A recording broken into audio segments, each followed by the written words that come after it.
democracy, a liberal democracy, a robust liberal democracy on the Western model. India's critics love to say that India is not a liberal democracy. Internally, many people in India resent when you say it's on the Western model.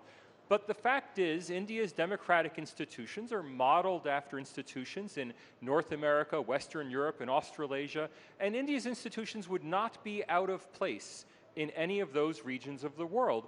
India is, in effect, the world's only relatively poor, post-colonial, highly traditional country that nonetheless has cracked the code about how to run a liberal democracy. Very interesting. I want to ask you if you think, and you're obviously someone who hails from the United States, which is often called the mother of democracy, though I thought India was the mother of democracy. As I said, well, anyhow. But how do you assess India's democracy? Is it free? Is it fair? Is it inclusive? We've just had a massive debate break out over the CAA law. Many people think that it's sort of prejudiced against a particular community, and therefore India's democracy is no longer inclusive, and it's certainly not headed that way. How do you respond to that? The Citizenship Amendment Act is good policy, but bad politics. It's good policy, and it's only possible in India because India is an inclusive society, an inclusive democracy. If you look at the places, the countries that British India spawned, look at the Maldives, an exclusively Muslim society. Look at Pakistan, an exclusively Muslim society. Sri Lanka, an exclusively Buddhist society. Myanmar, an exclusively Buddhist society. Out of all the places governed by the British in South Asia, only India emerged as an inclusive society. And I think that's probably because India is a fundamentally Hindu society. Note, I don't say it's a secular society, it's a secular state. But India's Hindu society was able to support a secular state in a way that those Muslim and Buddhist societies were not able. All of those countries started out as secular states, but all of them have become thoroughly exclusive and thoroughly religious in their state institutions. Now, the Citizenship Amendment Act is there because people from all around the region, not only the three countries in the Act, Afghanistan, Pakistan, and Bangladesh, people from all around the region want to seek refuge in India because of India's traditions of liberty that are not present in their own countries. That says a lot about the character of India, but it also says a lot about the character of the neighbors. The only sad thing is that the CAA, and I'm just going to be very frank here, has been weaponized for political gain. It's clearly been reauthorized here during an election season. It's being used to gain votes, and it's being used to divide people. It's a good law being used for bad purposes. Well, I mean, that's obviously an interesting point of view because many people would say that the people who are critical of the CAA were the greatest espousers of a law of that nature. But, you know, that's left for another day. It's a good law. There's not a problem with the law. There's a problem with seeking political advantage out of the plight of refugees. When is a good time to save refugees who are being persecuted? Yeah, 10 years ago. It's a good time. Okay. Yeah. Let's move the needle a little forward. Gothenburg's based V-Dem's 224 report labels on multiple metrics India as, quote, one of the worst autocratizers, unquote. In fact, it pegs India to a level last seen in 1975, can you believe it, when Indira Gandhi declared a state of emergency. How are V-Dem and your assessments so widely different? Aren't they interviewing enough Hindus? Look, the Varieties of Democracy Institute is a highly reputable European research institution based at Gothenburg University in Sweden. They have, however, set up a highly flawed statistical methodology for measuring democracy.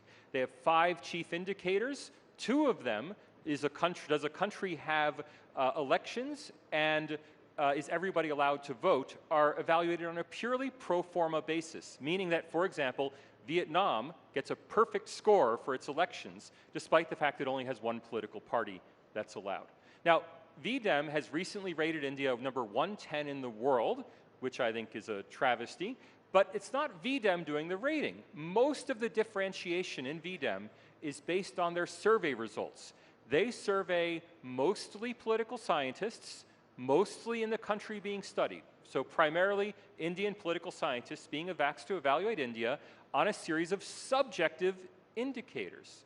The places where India now rates worse than during the emergency include the independence of Electoral Commission, include freedom of speech and association, and include academic freedom. Now, I just read an article in the New York Times. I do a lot of historical research. I just read an article in the New York Times from 1975, which said that students at Delhi University were applauding the emergency because now school could return to normal. Which is to say, those people who embraced the Indira Gandhi regime, today, or their children today, are now evaluating the emergency as having been a good time for academic freedom. Why?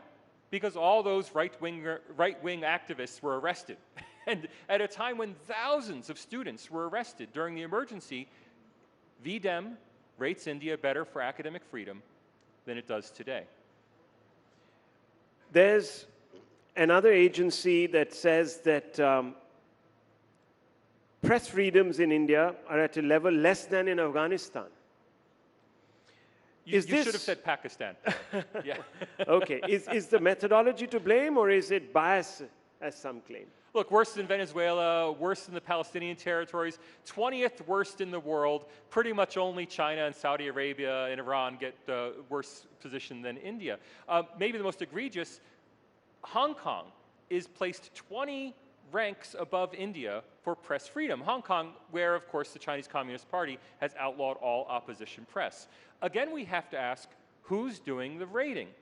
The Reporters Sans Frontières, the organization that produces the Press Freedom Index, does not directly evaluate countries. They send a survey out to journalists. Rahul, were you surveyed in this survey? No, I just want to ask anyone. Was anyone here surveyed in that survey? Was any mainstream Indian journalist surveyed by Reporters Sans Frontières? I doubt it. Now, I don't know. Of course, they won't divulge who their survey takers are, and for good reason. They don't want them to face violence or face pressure. But we'd like to know, is Reporters Sans Frontières surveying journalists at major metropolitan newspapers and television channels, or are they surveying journalists at radical, critical websites? I strongly suspect the latter. Of course, we'll never know, but that's how we get India rated so low for press freedom. It's not because actual reporters like you are rating press freedom low. It's almost certainly because of the pool of people who form the Reporters Sans Frontières pool of survey takers. So there's confirmation bias. That's what you're suggesting. When it comes, I mean, are these people just wanting to project that, or why aren't they going further afield? No, look, they represent the interests of their members. Are you a member of Reporters Sans Frontières? No. Well, if you joined, if all the other journalists in the room joined, you could then ask to participate in this survey. But in fact, Reporters Sans Frontières has a constituency mostly among radical Marxist journalists, and they're the people who answer the survey. And I have to stress, it's India's journalists who are rating India low. It's not the French head office that's rating India low. But can you actually blame these surveys when so many of our politicians go abroad and they sit in some very, very storied institutions, and they denote India as an electoral autocracy also? There is a positive feedback loop here. They're saying India is an autocracy, thus India gets reported to be an autocracy, thus people get the impression India is an autocracy, thus they can point to the New York Times or the Washington Post and say India is an electoral autocracy. Look, in America we have the same problem. Both Joe Biden and Donald Trump have criticized US elections as being meaningless, fraudulent. Joe Biden actually said no better than those of the totalitarian regimes of the 20th century. We don't take that seriously. Why not? Because all of you have been to Disney World. All of you read the US news. You're familiar with the main actors. When Donald Trump says something, you don't take it that seriously. When Joe Biden says something, you don't take it that seriously. But when an American hears a major Indian politician say that, well, democracy's gone in India, well, that American's familiar with many developing countries where democracy has been destroyed, where opposition leaders have come to America to ask for help, and we simply accept that the narrative is true because we know so little about India. Let me ask you, in the past, Professor Babones, you've said that India's intellectual class is anti-India. What did you mean by this? And I said anti-India as a class. As a class. Not as individuals. What I mean by that is nothing remarkable. Australia's intellectual class is anti-Australia as a class. There's constant talk in Australia about intellectuals being anti-Australian. America's intellectual class is constantly critical of the United States and its institutions. There's nothing surprising about that. I said that as an explanation because I wanted Indians to understand that all of the negative reporting about Indian democracy does not originate with Western experts who are independently coming to India to evaluate your country. It originates with Indian intellectuals who are writing for Western outlets, Indian intellectuals who are coming to speak at Western academic conferences, Indian origin intellectuals who are writing in Western academic journals and telling us that India is no longer a democracy. And we believe them because we don't know India. Well, many people say that some of these intellectuals, call them what you think, have hypothecated themselves to foreign influence, and the name of George Soros, and beyond him, some Western intellectuals and governments are bandied about. Is this hyperbole, or are there malevolent forces that are promoting these individuals to say all these nasty things and color Bharat's rise? Look, there are malevolent forces, but there are malevolent forces against every country. It's nothing unique to India. George Soros is a favorite bugbear of people around the world, and I'll tell you, Dr. Jaishankar loves nothing better than being criticized by George Soros, because then he can get on television and defend India against these evil Western manipulators. The fact is, George Soros doesn't tell academics what to think. Neither do the other influential billionaire funders. In fact, most of the funding of the research that churns out anti-India research papers comes from Indians themselves. That is, Indian billionaires who fund research centers at Harvard and at Stanford, who churn out research that tell us that India is no longer a democracy. Yes, the Soroses and the Templetons have something to do with this, but I'm sorry to keep repeating this message. Primarily, it originates right here in India. Well, so let's explore that, because there are people like Rajiv Malhotra who wrote a book. He's a commentator, etc., and he said, quote, agenda-driven political activism posing as academic research red-washed by corporate money, unquote, is what's really driving this. There's a sort of and that coupled with sort of a woke takeover of our institutions, especially the ones, and some people have gone on like him to go to Ashoka University and others internationally like Harvard and UPenn, etc., etc. You get a lot of stuff coming out from them. Look, he's not wrong. Malhotra is a very smart guy, and I recommend his book, Snakes in the Ganga. But the fact is that if you're an Indian industrialist and you simply want to support the best social science research on India, what do? You go to the top professors in India. You go to the top Indian origin professors at Harvard, Yale, Stanford, Chicago, and you ask them, who should we be supporting? Where should we put our money? You don't know, you're an industrialist, you're a business person. They are supporting the most prestigious intellectuals, the most prestigious Indian origin intellectuals in the world, but they're not responsible for what those intellectuals are writing. The intellectuals would write it either way. The signal boost comes from the Indian industrialists and others. Some of the money comes from the Gulf, so part of the money comes from India itself. There's a strange bedfellows aspect to this. A big part of the money comes from Middle Eastern funders who fund organizations, typically South Asian studies departments, that intentionally use the term South Asian studies instead of Indic studies in order to diminish the role of India in South Asian studies. And some of the money comes literally from missionary foundations. But ultimately, overwhelmingly, it goes to Indian and Indian origin scholars who are simply reflecting what they themselves believe. And is this driven by prejudice? Because I remember before the last election, 2018, an interview to me, in fact, the Prime Minister had used the word Khan market consensus. He says, this is what they all belong to. And they have an agenda against me personally. Look, and that gets sort of amplified. But it's no different than in other countries. Imagine in the United States, how many social scientists support Donald Trump? You can probably count them on one hand, right? It's not but Modi's not Trump. It's not a phenomenon that's unique to India. What is unique to India is the extreme politicization of this.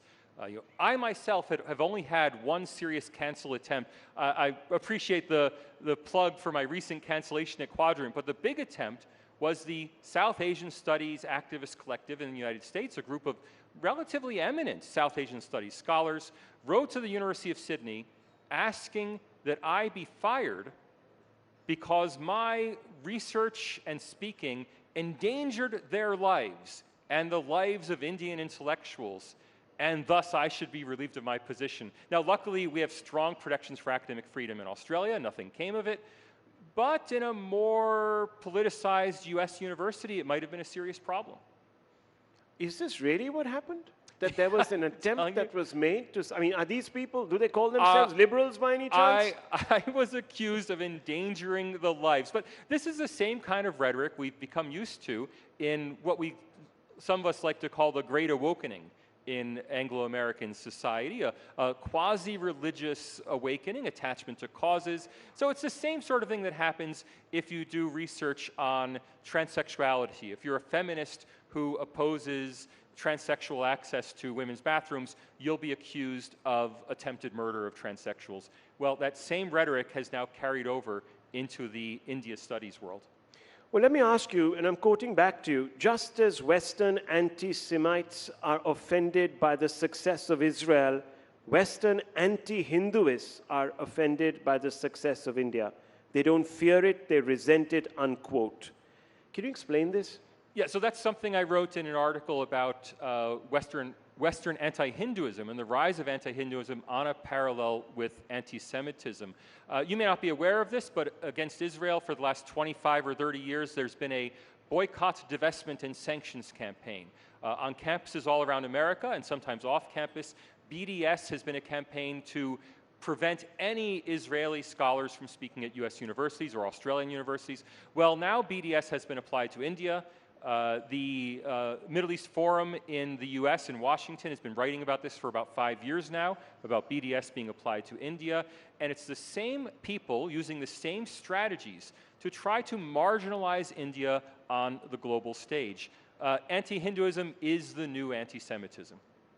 Wow, that's a big insight. Okay, well, we're running out of time, but my final question, how do you see the Indian state evolving from here on? We're talking about Bharatiyata, Bharat, and this is being propelled really by the Prime Minister's own pivoting of this country's cultural, constitutional, and social narrative towards a Hindu civilizational past.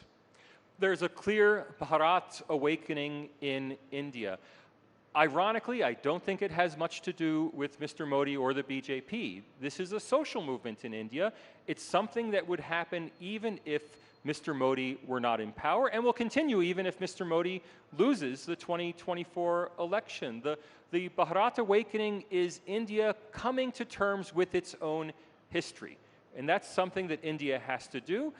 As an outsider, I take no position on it. It's not my awakening, it's your awakening. Is it accurately reflecting history? Well, that's something for you to decide. But it certainly reflects people's feelings about their history, and it's something that has to be reckoned with. Thank you, Professor Babones. It's been wonderful speaking to you, and you've been very frank and forthright with your opinion and quite incisive. Thank you very much. Thank you.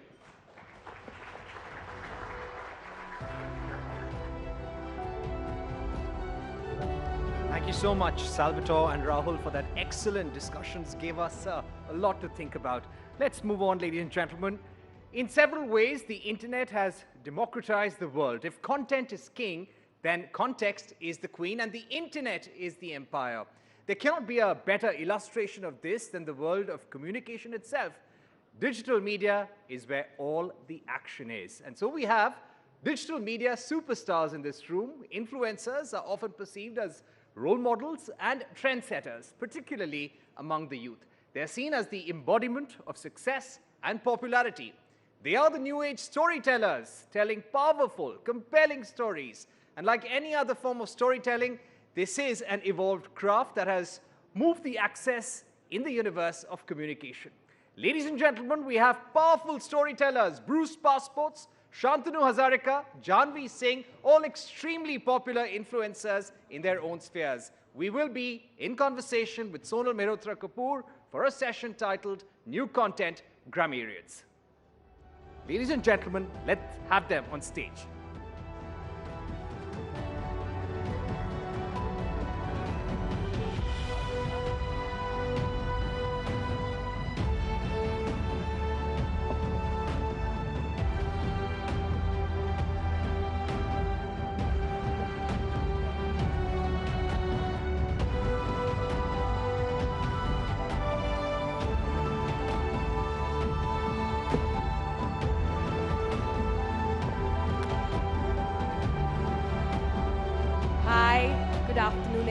Thank you so much for being here. We've had a heavy-duty session, but it's time to sort of spice things up a little bit. It's time to talk about things that we all see now all around us, things we love to scroll, we love to watch, we love to forward, but also this time understand the faces behind them. This time also understand the stories behind them. Now the trajectory or the spectrum of influencing in the country has moved many-fold. Last year, on the Rising Bharat platform, when we had this conversation, it was about how celebrities now wanted to be influencers. We're talking at a time right before elections where we want politicians, where we see them sort of also understanding the language, speaking the language of influencers. Big smile on their faces there. We recently had awards where the Prime Minister himself awarded different categories and different people on what spectacular work this young India, young Bharat is actually doing. Some of them are sitting with us right here on the stage. I want to begin the conversation by giving all of you a little bit of an introduction for everybody over here and also understand their story and also give you a bit of perspective on what is this influence that they bring into the whole conversation. My first question is to Janvi. Janvi, if you guys don't know already, was awarded the fashion icon with a heritage touch from the Prime Minister himself. You must have seen that very famous, yes, please, come on, don't be shy. You must have seen that meme where Janvi went in her mode and tried to touch Prime Minister's feet. The Prime Minister reciprocated and touched her feet instead. And she, like this 20-year-old that she doesn't look it, all shy, has lots to say about that. So Janvi, by the way, for all of you who don't know, is just 20. And on her page, the content that she speaks about is on saris, different kind of saris, where they come from, and in that mode, tell you a little bit about culture, tell you a little bit about heritage of India. Isn't that quite beautiful? So Janvi, firstly, welcome, and tell us, how did it all really start? Sari, is this sari-fluencer? Can I call you that? Like, is that a phrase now?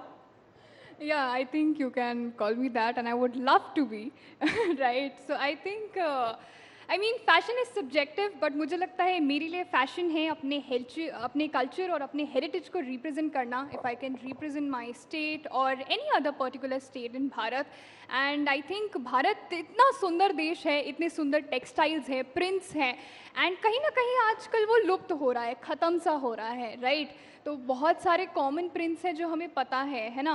A lot of us know Banarasi and then Paithani and maybe Patola, but but there are few more textiles जो लोगों को नहीं पता है. There is Ikat, Ajrak, like Kosa, Mekhela. सो ये जो prints हैं वो ना भारत में कहीं खो रहे हैं. एंड मेरा जो साड़ी से प्यार है वो बहुत ज़्यादा है, और मुझे लगा कि अगर मैं इतनी इंटरेस्टेड हूँ to know about the textile and the culture, so ऐसे बहुत सारे लोग होंगे. So I thought let's start a series and even I'll get to learn कि भारत में कितनी अलग अलग साड़ीज़ हैं, एक साड़ी को बनने में कितना समय लगता है,